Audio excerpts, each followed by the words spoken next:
What is going on, guys? I wanted to make a video and talk about the differences between the 6-speed Tremec transmission and the 8-speed automatic transmission in the Challengers. The one thing about it is I've had both. I've had my experiences with them and stuff, so let's talk about that.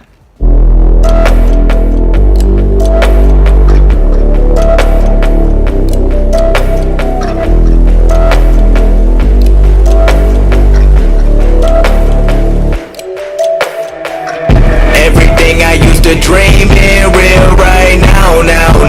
If it wasn't working, I'ma work it out, yeah. I keep on going till the lights go down, yeah. Till the lights go. Everybody wanna make millions, but not everybody been working. Everybody know they got brilliance, but not everybody been searching.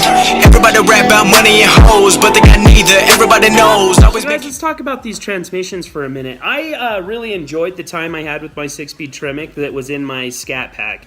It's really a nice transmission when you're not in traffic or when you're just kind of hanging out and you've got short distances to go and stuff like that. But it becomes a handful very quickly if you get into traffic, you know, and things like that. And you know, in all honesty, I chose my newest car that I have because it does have the automatic. If you wanted a suggestion from me, I would tell you very simply that you might need to experience it first. Go test drive it, see what you think, and, you know, make a judgment upon that. Like, if you live in a rural area, it would probably be an okay decision to have the 6-speed. Honestly, my car was fast. My little Scat Pack would just get it, you know. My friend Dan got a 2019 Scat Pack, and we did some like side-by-side types of comparisons and stuff. And unless we were on the highway, like wide open, my Scat Pack held with him well. You know, I guess it just depends on how well you can shift, if you know how to shift the transmission, things like that. It would get sideways quick.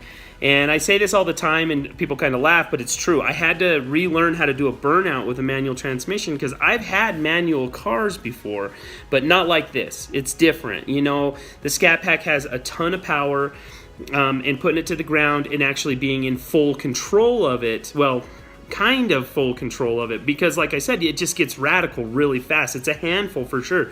It's kind of a heavy clutch. It shifts really smooth. One thing I absolutely hate about it, I freaking hate the skip shift. There were times when I'd find myself just getting ready to just start getting mad and just start cranking because it wants you to skip from first to fourth. I hate that. I freaking hate that.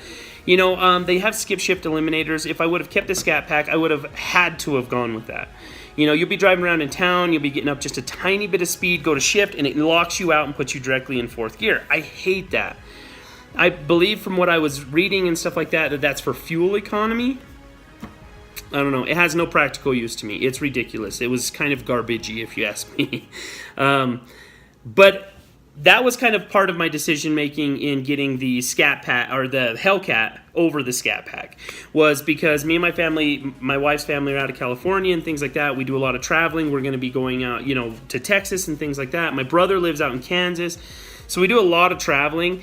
And, you know, you start getting into some of these areas where there's a ton of traffic and stuff like that, and it just becomes so impractical with the manual transmission very quickly. I liked it, and if you live in a rural area or if you're like a manual transmission enthusiast, I say go for it.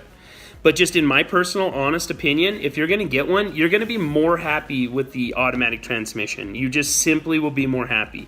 Your fuel economy is going to be a little bit better. You're going to notice that, you know, if you want to manual shift it, you've got your paddle shifters, things like that. The only thing I can kind of see a downside on with the automatic over the manual is the fact that I have to do the tune for the, like say I unlock the PCM on the Hellcat and I want to do a tune, I have to tune the transmission as well. I'm not real sure how much I'm going to be doing any of that stuff, but you know, that's kind of a thing to set you back. And you know, driving the manual transmission too, you feel cool. You feel really cool driving it. I don't know, I can't explain it. You just, like I said, go test drive one, try it before you buy it, okay? Like seriously try that before you buy it, because it's more than you're going to anticipate for sure. I've driven lots of manual transmissions and this wasn't the same. It's not the same, it's different. It sounds cooler too. Like the manual transmission sounded really good when it was side by side with my friend's 2019 Scat Pack, which was the automatic. The manual transmission had more pops and cracks in the exhaust and stuff, especially after I did the mid muffler delete on it. It sounded freaking awesome. Obviously, there's no shortage of that with the Hellcat. The Hellcat already sounds just as good, if not obviously way better. But in my personal opinion, it would be better to go with the 8-speed automatic. For all practical uses, all practical purposes, I'm a family man. I have a wife and kids. We do a lot of traveling and things. I like taking the car. I like using the car. And, I live in kind of a rural area, but we go into Salt Lake City, Utah, and then it's a different story. The car becomes a lot less fun and becomes a lot more work.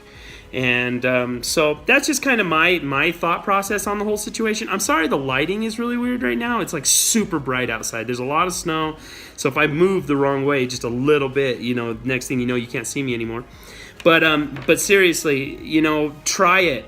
Go out and try it. Test drive these cars and figure out what's going to suit your needs the best.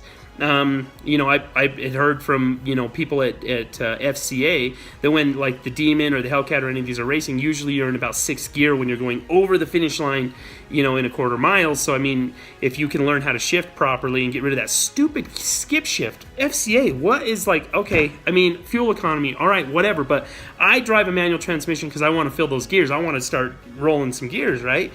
What? I hate that. That sucks so bad. First to fourth, what the... Anyways, guys, that's what I have to say about that.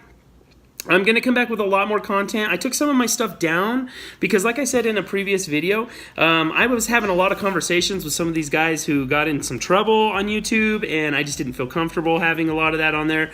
And so instead of, getting weird and going through and trying to, micromanage everything, I just took them down.